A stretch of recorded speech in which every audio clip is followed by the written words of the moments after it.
Olá, você que está assistindo essa nossa primeira videoaula. Meu nome é Gilson de Almeida Pinho, sou formado em Teologia com pós-graduação em Psicoteologia. Sou formado também em Psicologia com pós-graduação em Terapia Cognitivo-Comportamental. No ano de 2017, eu criei um grupo com o nome de Grupo Crer e Ser Psicoteologia, cujo lema é informar, formar e transformar, como você pode ver na tarja na base desse slide. A finalidade do grupo Crer e Ser é, em primeiro lugar, propagar a psicoteologia como área de conhecimento humano e, em segundo lugar, propagar a psicoteologia como técnica psicoterapêutica. Bom, antes de entrar no assunto, uma pequena explicação do porquê crer e ser. Quando nós lemos em Atos capítulo 16, verso 31, o apóstolo Paulo dizendo: crê no Senhor Jesus e serás salvo tu e tua casa. Posteriormente, nós lemos em 1 Coríntios capítulo 11, versículo 1, onde o mesmo apóstolo Paulo diz: sede meus imitadores, assim como eu sou de Cristo. Entre nós crermos em Cristo para sermos salvos e sermos imitadores de Cristo, há uma distância muito grande, há um longo processo no qual continuamente estamos passando pelas operações de informar, formar e transformar. O Grupo Crer e Ser, em associação com a Igreja Batista do Jardim das Indústrias em São José dos Campos, São Paulo, ao qual tem nos dado o apoio logístico, nós estamos nesse momento fazendo a apresentação do curso de psicoteologia, cujo lema é ajudando pessoas a ajudar pessoas. Para você que está assistindo essa videoaula, o que eu quero dizer nesse momento? Seja bem-vindo. Antes de entrar no assunto psicoteologia propriamente dito, gostaria de fazer a leitura de um texto bíblico que tem uma relação direta com tudo que nós estaremos tratando ao longo de várias semanas, vários meses, nesse curso de psicoteologia.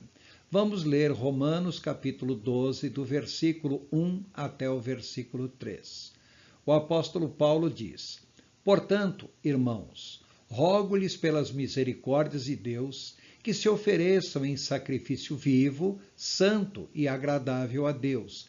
Este é o culto racional de vocês.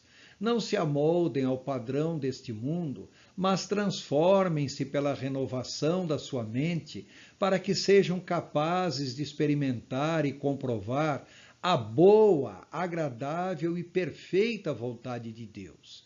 Por isso, pela graça que me foi dada, digo a todos vocês: ninguém tenha de si mesmo um conceito mais elevado do que deve ter, mas, ao contrário, tenha um conceito equilibrado, de acordo com a medida da fé que Deus lhe concedeu. Vamos meditar um pouquinho nesse texto que nós acabamos de ler. Quando o apóstolo Paulo diz, pelas misericórdias de Deus. A palavra misericórdia vem do latim miserere cardia, que significa literalmente ter o coração dedicado a, ter o coração voltado a. E repare que diz misericórdias de Deus, ou seja, o coração de Deus é voltado, é dedicado a quem? A nós. Já que Deus dedica o seu coração a nós, em contrapartida, nós devemos oferecer a Deus um sacrifício vivo, santo e agradável, que é o nosso culto racional. Observem que, por mais espiritual que seja o culto que nós venhamos a prestar a Deus, o apóstolo Paulo destaca o aspecto racional. Eu vou utilizar outros sinônimos para racional, como intelectual, cognitivo. Em outras palavras, o nosso culto deve ser racional, deve partir da nossa mente. Devemos ter a nossa mente, em primeiro lugar, voltada para Deus, para que possamos prestar a Ele um sacrifício vivo, santo e agradável. Mas o apóstolo Paulo ainda diz mais: não se amoldem ao padrão deste mundo. Deus quer que nós sejamos diferentes daqueles padrões que o mundo apresenta como certo. E ele diz: para nós não nos amoldarmos ao padrão deste mundo, em primeiro lugar devemos ter a renovação da nossa mente. Ora, se ele pede que nós apresentemos ao Senhor um culto racional, esse culto racional começa primeiramente pela renovação da nossa mente. Só assim, pela renovação da mente, é que nós seremos capazes de experimentar e comprovar a boa, agradável e perfeita vontade de Deus para conosco. Mas Paulo ainda continua dizendo mais: ninguém tenha de si mesmo um conceito mais elevado do que deve ter. Ninguém na sua mente se julgue melhor, se julgue acima, se julgue perfeito. Mas ele diz: pelo contrário, devemos ter um conceito equilibrado. Uma das principais bases da psicoteologia é procurar mostrar que a pessoa deve viver uma vida equilibrada, uma vida sensata, uma vida prudente, uma vida regrada, mas não uma vida regrada apenas pelos padrões humanos ou pela vontade humana, mas uma vida regrada de acordo com a medida da fé que Deus nos concede. Bom, a palavra fé em grego é pistis, que significa literalmente ser colocado dentro, ser imergido, assumir, se posicionar. Em outras palavras, vestir a camisa. E observem que a fé, na realidade, é uma dádiva de Deus. Paulo, ainda escrevendo em Efésios, capítulo 2, versículo 8, ele diz: pela graça sois salvos por meio da fé, e isso não vem de vós, é dom de Deus. Ou seja, a fé é um dom que Deus dá a nós. A fé é algo que vem de cima para baixo, é algo que vem de Deus para o homem. E cabe ao homem responder a essa fé que Deus concede. Então, se fé é algo que vem de cima para baixo, o crer é algo que vai de baixo para cima. Fé é um dom de Deus, crer é a resposta humana a essa fé que o Senhor nos concede. Então, para que nós, de fato, tenhamos uma vida transformada, uma vida agradável ao Senhor, o Senhor já nos concede a fé. E através da fé, nós podemos ter a nossa mente transformada, assim conseguiremos de fato apresentar ao Senhor um culto racional e experimentar tudo aquilo que Ele tem se posicionado, tem assim, se prontificado a nos conceder. Bom, antes de nós entrarmos no assunto psicoteologia, é importante que nós tenhamos em mente alguns conceitos extremamente importantes, sem os quais o entendimento de psicoteologia vai ficar um tanto quanto vago. O primeiro conceito que nós precisamos ter em mente é a própria palavra psicologia. A palavra psicologia vem do grego psique. Observe aí nessa apresentação em PowerPoint que você pode ver como que se escreve a palavra psique em grego. Reparem que a primeira letra que está em maiúscula e em cor azul é a letra psi em grego, que é traduzida em português por PS. Atenção, não são duas letras PS, é a letra psi, é uma letra só, cujo som é PS. A palavra psi, em grego, significa literalmente alma, vida, sopro da vida, expiração. Significa também ser vivo, pessoa. Significa ainda mente, entendimento, conhecimento, consciência. Em sentido mais lato, também pode significar sentimento, inclinação, caráter. Bom, o que eu estou querendo que vocês entendam é que todas essas palavras indistintamente são sinônimas e podem ser intercambiáveis entre si, e ao longo desse curso todas elas serão utilizadas sempre como significando a mesma coisa, porém, de acordo com a ênfase que se quer dar, poderá ser utilizada uma palavra ou outra. No momento oportuno, nós veremos isso. Além da palavra psique, a palavra psicologia ainda tem o sufixo ologia em grego. Esse sufixo é bastante comum na língua portuguesa, é o sufixo logia, e é usado muito para designar uma ciência, uma área de conhecimento. Essa expressão, esse sufixo ologia, significa estudo de, tratado a respeito de, ensino ou doutrina sobre, significa ainda palavra, conversação, também pode significar razão, argumento, explicação, significa ainda decisão, resolução, notícia. Em outras palavras, quando nós falamos psicologia, a psicologia é a ciência que estuda o homem, mas estuda o homem como ser biopsicossocial, ou seja, um ser biológico, e dentro desse ser biológico existe o ser psicológico, lembrando que esse ser psicológico, ele é altamente condicionado pelo ambiente social onde vive. Então, o homem é um ser biopsicossocial, biológico, psicológico e social. Então, a psicologia estuda o homem como ser biopsicossocial, bem como estuda também a personalidade humana, ou seja, como esse ser biopsicossocial aparenta ser. E a personalidade humana, ela pode ser identificada através de seus múltiplos aspectos. No momento, vamos apenas mencionar esses 5 aspectos: instintos, emoções, sentidos, cognições e vontade. Pediria para todos vocês já decorem a partir desse momento quais são os 5 aspectos formadores da personalidade humana. No devido tempo, nós estudaremos cada um deles.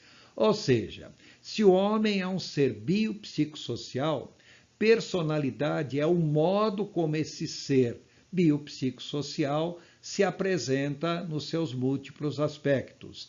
E o modo como o homem se apresenta, nós chamamos de comportamentos resultantes. Alguns comportamentos são facilmente vistos por um observador externo, então são chamados de comportamentos explícitos. Mas muitos comportamentos, na realidade, não são facilmente identificáveis. Para esses, nós damos o nome de comportamentos implícitos. Então, psicologia é a ciência que estuda o homem como ser biopsicossocial, biológico, psicológico, social, bem como a personalidade humana em seus múltiplos aspectos, instintos, emoções, sentidos, cognições e vontade, e seus comportamentos resultantes, tanto os explícitos como os implícitos. Por outro lado, quando nós falamos a palavra teologia, esta palavra também vem do grego, theos, e repare aí nessa apresentação como que se escreve a palavra theos em grego. Observem que a primeira letra, que tem uma forma circular meio achatada e dentro dela um pequeno tracinho, essa letra é a letra θ em grego. E nós traduzimos essa letra em português por TH, porque ela é levemente aspirada. Ou seja, nós não falamos teós, nós falamos theos. Tentem colocar a ponta da língua entre os dentes para pronunciar. Reparem que sai quase que um theos, então é theos.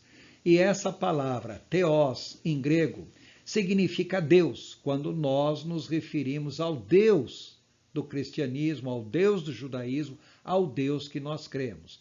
Também pode significar um Deus qualquer. Nós não devemos esquecer que os gregos, além de serem politeístas, eles eram pessoas que não criam em princípio em Deus, então eles tinham vários deuses. Então a palavra theos é usada para designar vários deuses, é usado para designar divindade, deusa. Agora, o que nós devemos ter em mente, e a grande maioria das pessoas não sabe, é que a palavra Deus literalmente significa poder, poderoso. Ou seja, Deus não tem poder, Deus é poder, Deus é poderoso. E a palavra theos também vem agregada ao sufixo ologia, que nós já mencionamos antes, que significa estudo de, tratado a respeito de, ensino ou doutrina sobre, palavra, conversação, razão, argumento, explicação, decisão, resolução, notícia. Bom, quando nós falamos em teologia, se nós fôssemos ser literais com a palavra, teologia deveria ser o estudo a respeito de Deus. Mas, na realidade, teologia não é isso. Teologia é a área do estudo que se preocupa em entender as revelações de Deus, Deus com letra maiúscula, ou Deus quando se refere a outros deuses, na mitologia grega, por exemplo. Então, estuda as revelações de Deus aos homens. Sim, então é algo que vem de cima para baixo. Assim como a fé vem de cima para baixo, as revelações de Deus também Deus dá essas revelações aos homens. Por outro lado, assim como a fé tem uma resposta que é o crer, as revelações de Deus têm uma resposta, ou seja, as manifestações dos grupos sociais em relação a Deus ou às suas divindades. E isso nós chamamos de religião.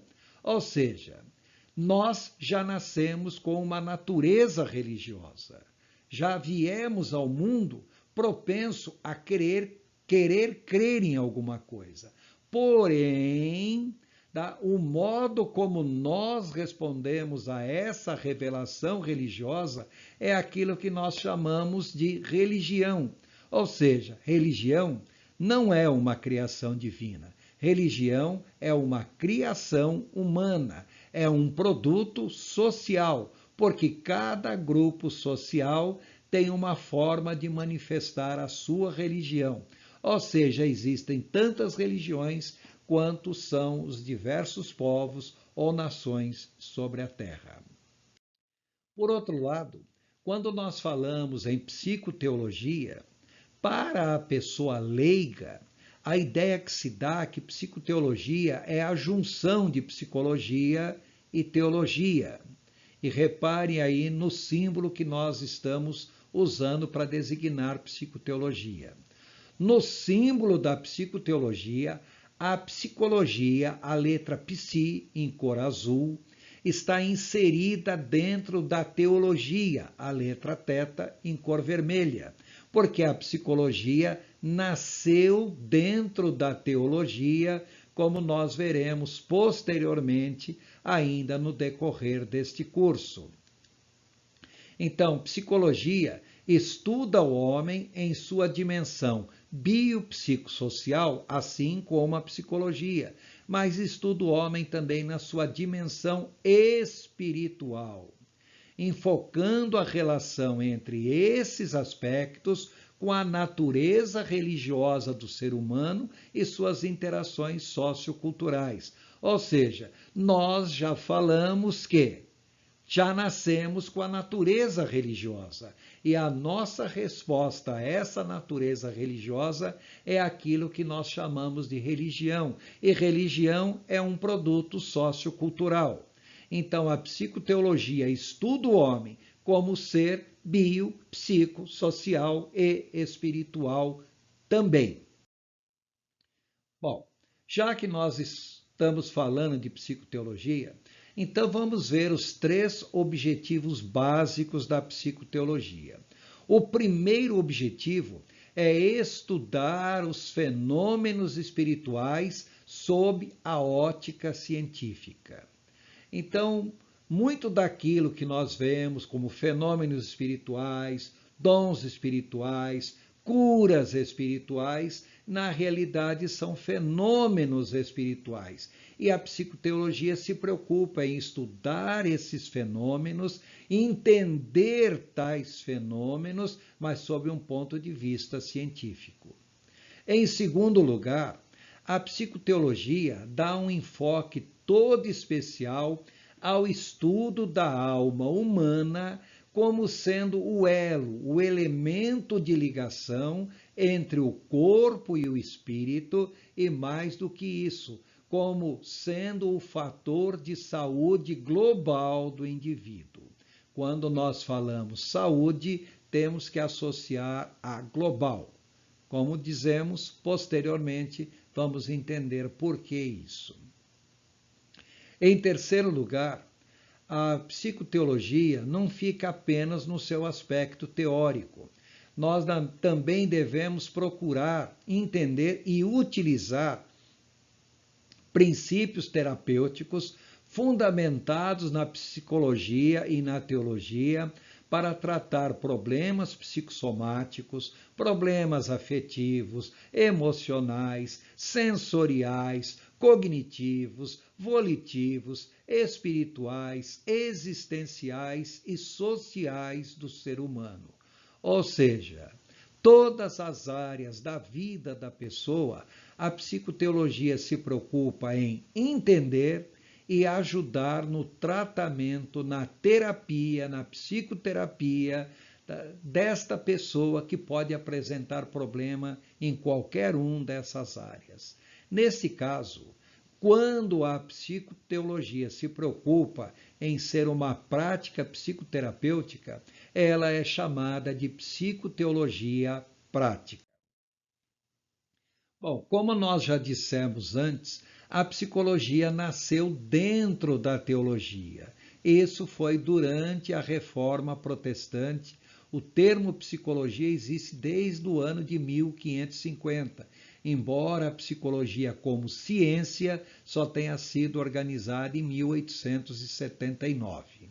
Mas, apesar de ter nascido dentro da teologia, logo, tanto a teologia como a psicologia passaram a caminhar como saberes e práticas distintas e muitas vezes até mesmo antagônicas.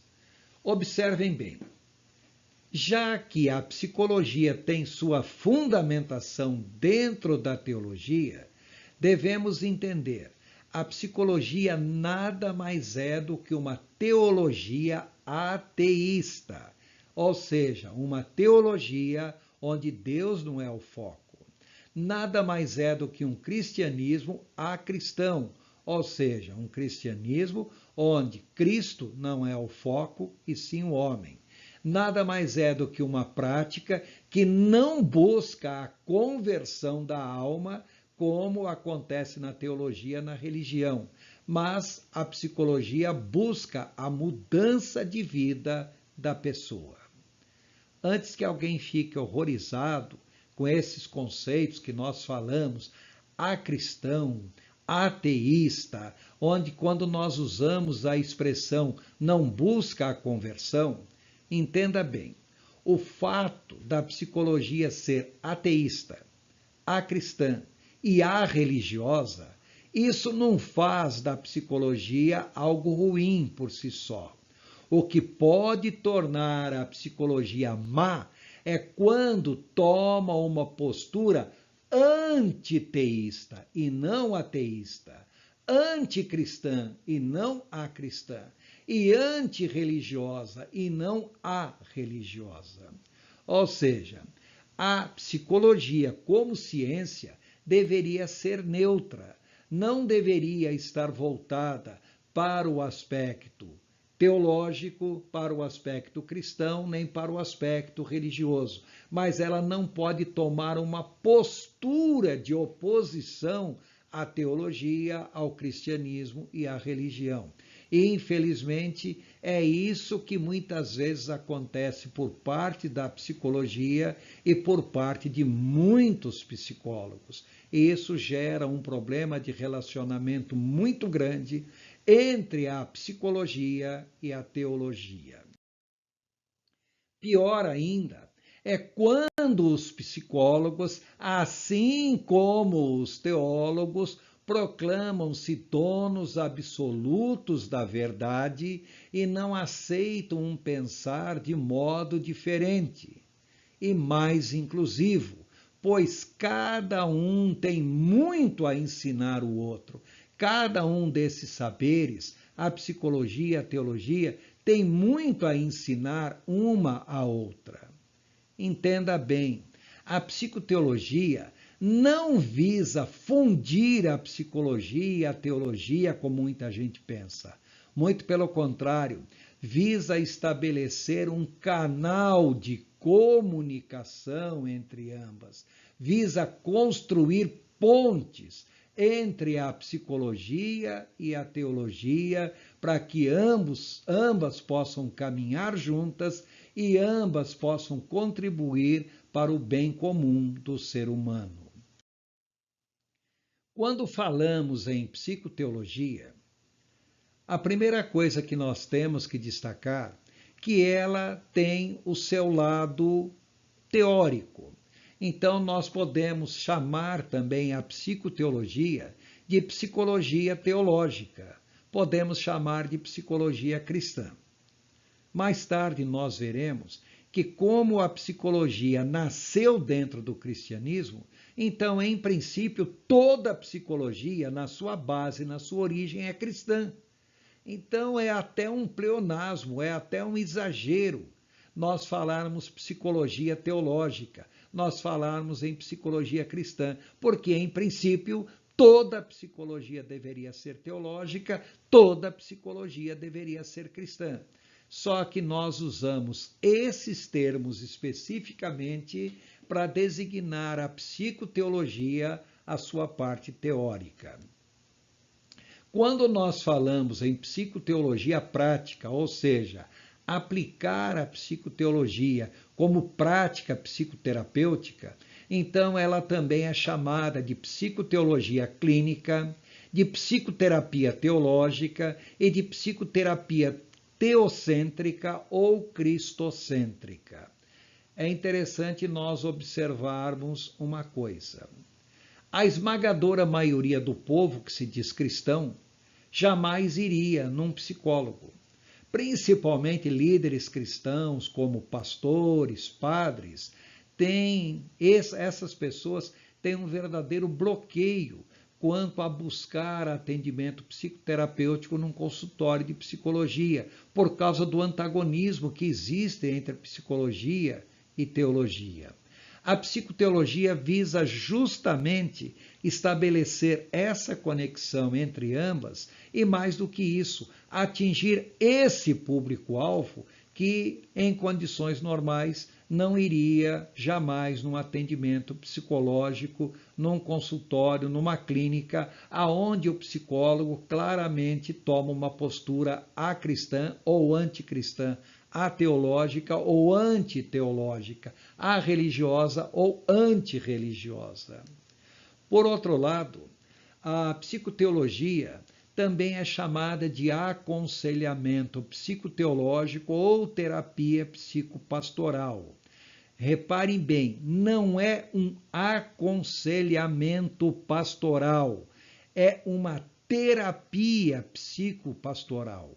Apesar de que, quando nós usamos o nome aconselhamento, a pessoa leiga vai pensar logo num aconselhamento pastoral. Não. A palavra aconselhamento aqui tem o mesmo significado da psicologia humanista, ou seja, aconselhamento não é meramente um aconselhamento, é sim uma prática psicoterapêutica. Bom, O que o curso de psicoteologia é? Você que está assistindo essa videoaula está pensando, afinal das contas, o que é exatamente esse curso? Então, nós temos que fazer o nosso público entender. No aspecto psicológico, a psicoteologia é antropocêntrica. Assim como a psicologia tem como foco atender o homem, o antropos, a psicoteologia também é antropocêntrica, ou seja, o seu foco é o homem. E por que o homem? Em primeiro lugar, porque o homem é uma criatura divina.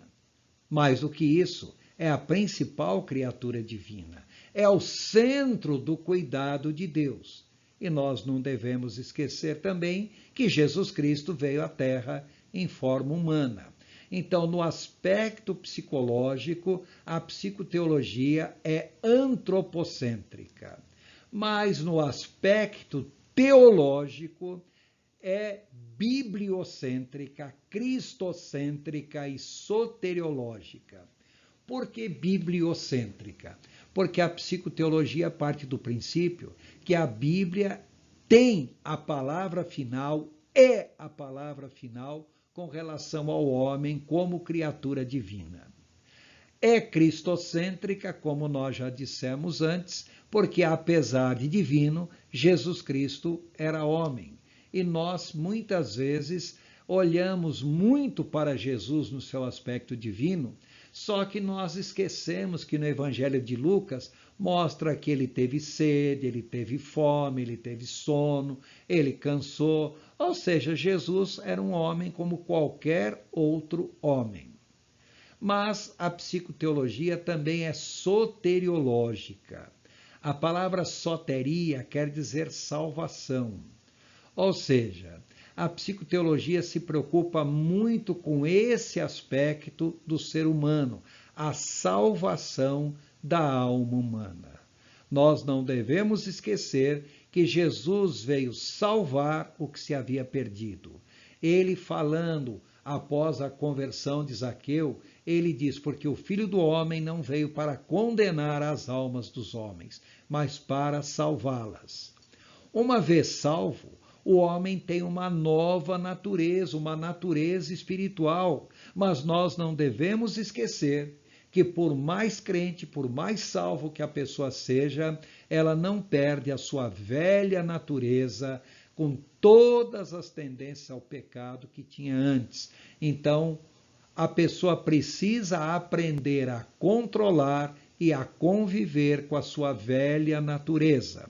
E em terceiro lugar, nós temos que lembrar que salvação é uma mudança de vida.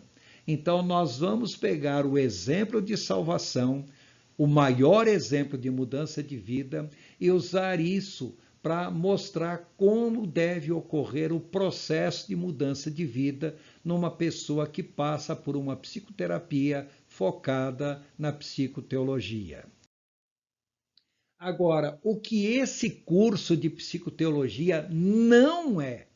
Muitas pessoas vêm para esse curso com ideias completamente erradas a respeito do mesmo. O curso de psicoteologia não é um curso de aconselhamento pastoral, como muita gente pensa. É óbvio que pode complementar o aconselhamento pastoral, pode ser complementada pelo aconselhamento pastoral, pode ser aplicada paralelamente ou independentemente ao aconselhamento pastoral. Não se esqueça que psicoteologia é uma prática psicoterapêutica.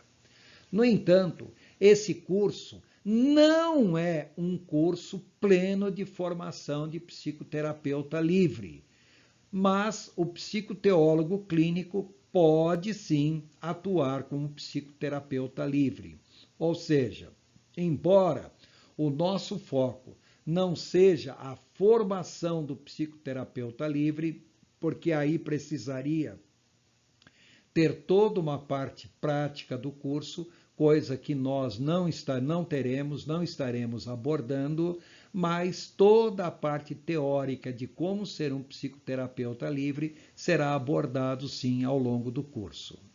Lembrar também que esse curso não é um curso, nem uma palestra motivacional, nem de autoajuda, nem tampouco PNL, ou Programação Neurolinguística. Embora o tempo todo nós estaremos falando sobre motivação para a mudança, estaremos falando sobre a necessidade da pessoa buscar a ajuda para a sua mudança, mas lembrar que a psicoteologia não busca fazer com que a pessoa corra atrás da autoajuda, mas sim correr atrás da ajuda do alto, da ajuda que vem de Deus. Embora não seja nenhum curso de programação neurolinguística, é muito importante que a pessoa venha a verbalizar, venha a falar, venha a se expressar, porque todo o processo psicoterapêutico é essencialmente um processo logosófico, ou seja, um processo baseado na palavra, na expressão, na linguagem que a pessoa usa. Quais são os objetivos didáticos do curso? Nós já mencionamos no início que o slogan da psicoteologia é informar, formar e transformar. Quando falamos informar, isto é, fornecer subsídios para que o leitor possa compreender as fundamentações psicológicas e teológicas da psicoteologia. Só isso? Não, não é só conhecimento.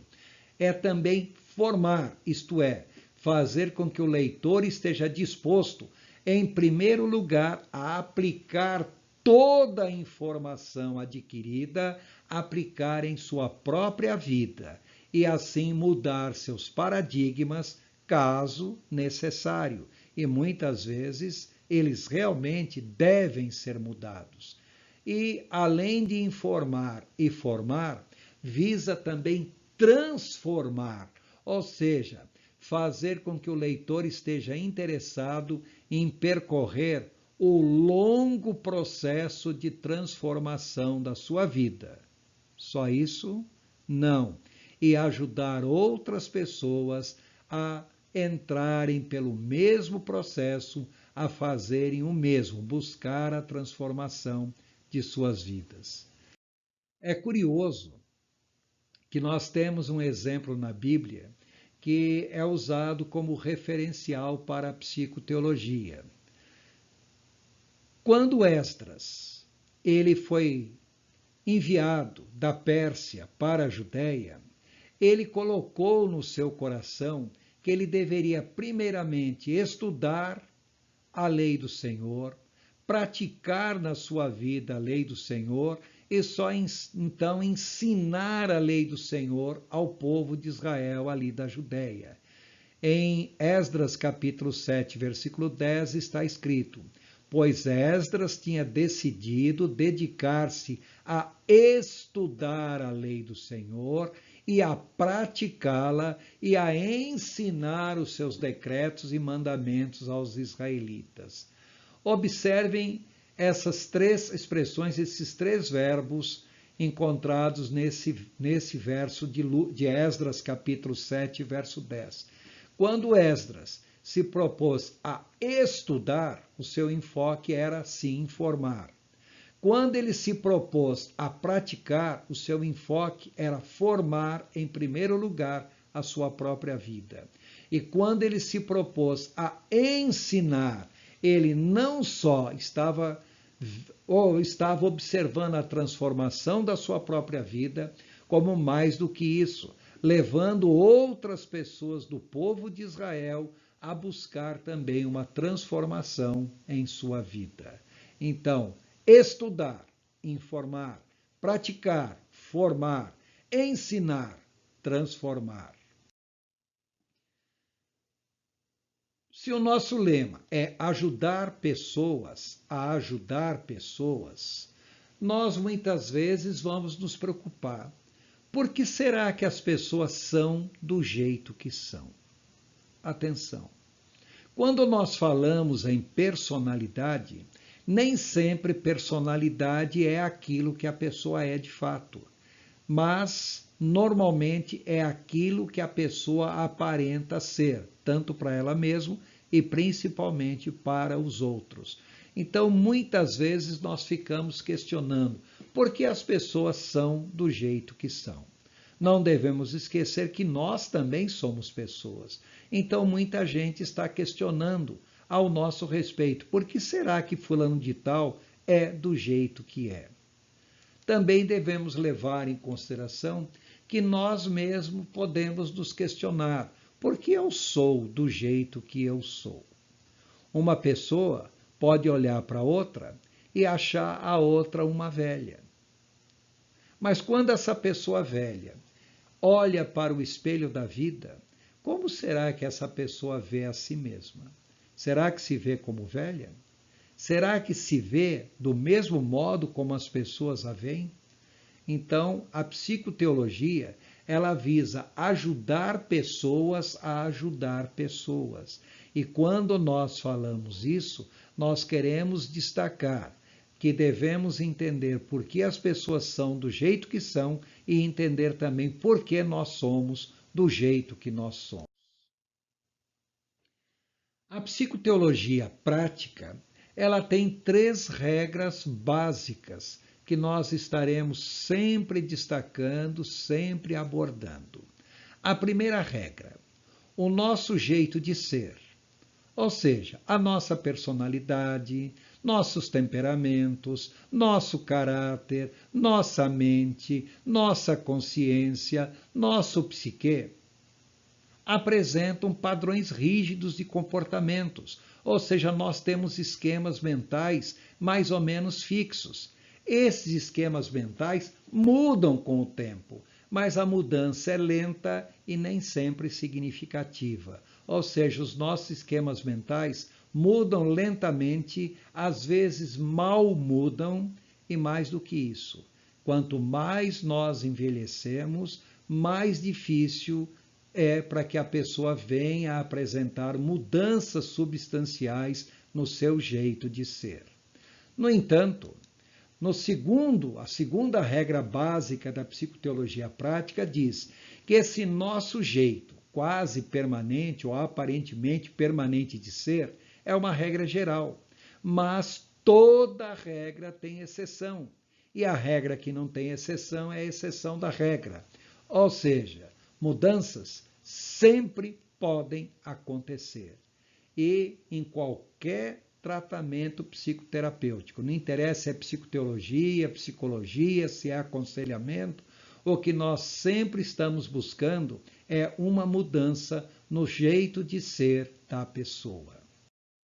A terceira regra da psicoteologia prática é: mudanças radicais só ocorrem com conversões radicais.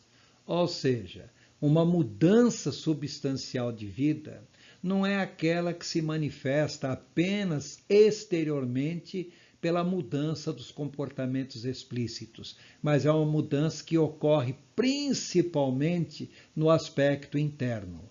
Por isso o apóstolo Paulo nos exorta dizendo: portanto, tudo o que for verdadeiro, tudo o que for nobre, tudo o que for correto, tudo o que for puro, tudo o que for amável, tudo o que for de boa fama, se houver algo de excelente ou digno de louvor, pensem nessas coisas. Voltem naquele trecho que nós lemos inicialmente de Romanos capítulo 12, pela mudança da nossa mente. Então pensem nessas coisas. Apenas pensar, não. Também a parte do comportamento externo. Ponham em prática tudo o que vocês aprenderam, receberam, ouviram e viram. Filipenses capítulo 4, versos 8 e início do verso 9. Bom, nós estamos falando do curso de psicoteologia e uma coisa eu posso garantir para vocês.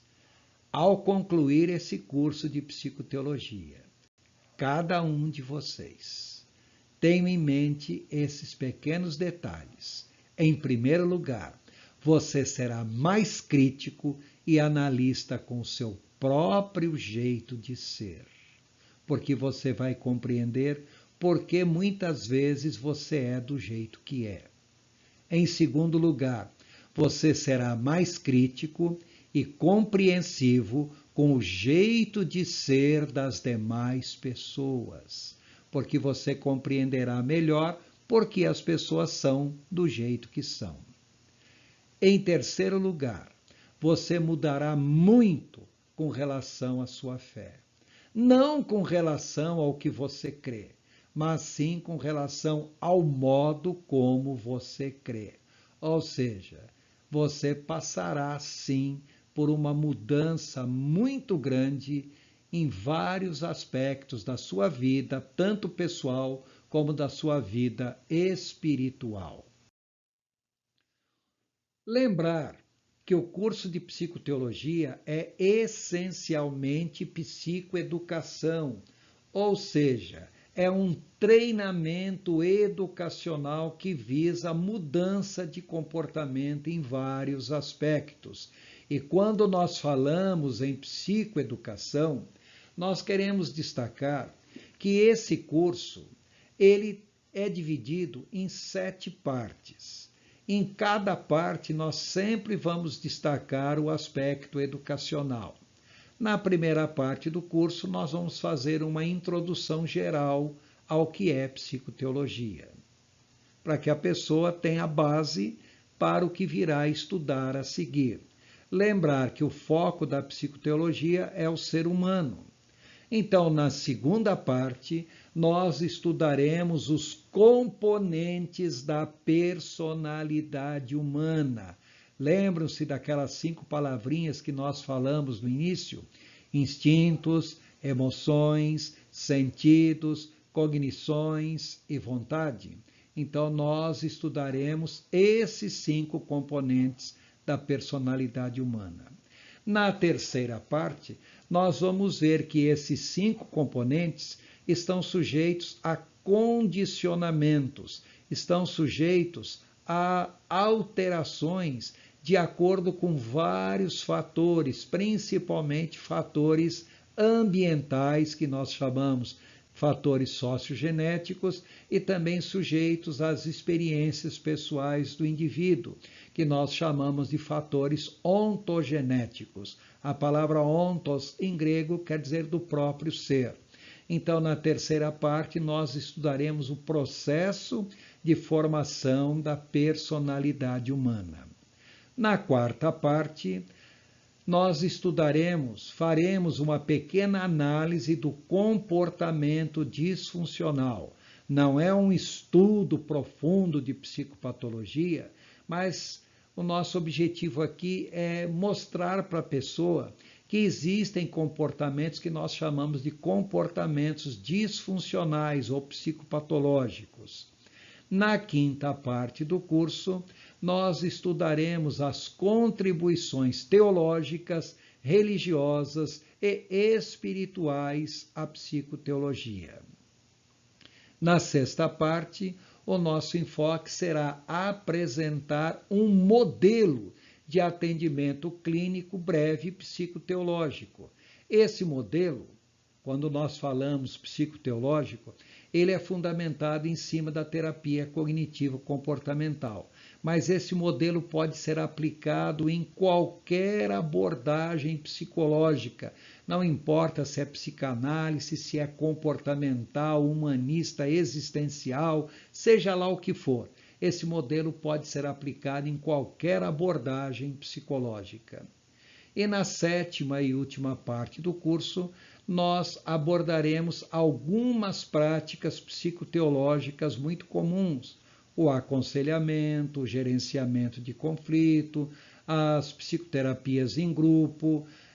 O assunto é muito vasto e abordar tudo isso extrapolaria muito a linha que nós estamos seguindo no nosso curso, mas servirá para as pessoas terem uma noção muito boa e muito prática a respeito deste assunto. Bom, já que nós estamos falando em psicoteologia, num curso de psicoteologia, qual é o objetivo geral, o objetivo principal de todo o nosso curso? Compreender conceitos teológicos e psicológicos com relação ao ser humano e ver que há uma interação entre esses conceitos e não contradição ou oposição, como muita gente pensa. E quais são os objetivos específicos? Lembrando que, como o curso se divide em 7 partes, para cada uma das partes nós sempre teremos um objetivo de destaque. Na primeira parte, já que nós vamos apresentar conceitos gerais de psicoteologia, então conhecer alguns conceitos históricos da psicoteologia. Na segunda parte, identificar os componentes da personalidade humana.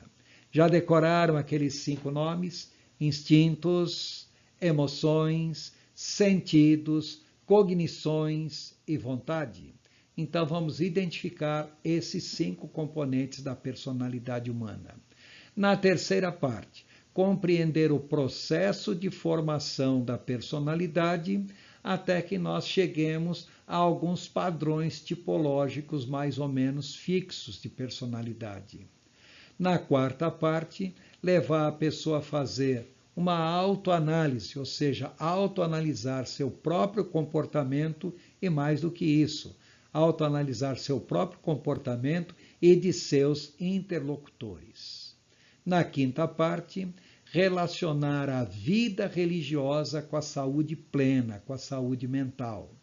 Na sexta parte, aplicar os conceitos psicoteológicos no aconselhamento, destacando a autoterapia e a alterterapia, ou seja, a terapia de si mesmo, autoterapia, para que a pessoa depois possa ajudar alguém, o outro, ou seja, alterterapia. Alter em latim quer dizer outro, então terapia do outro. Né? E na sétima parte, destacar algumas práticas psicoteológicas mais comuns, como nós já mencionamos antes, aconselhamento, gerenciamento de conflito e a terapia em grupo. Bom, com isso nós terminamos a primeira parte desta nossa primeira aula. A seguir estaremos abordando na segunda parte desta aula tudo aquilo que nós estaremos estudando ao longo desse curso. Vamos começar?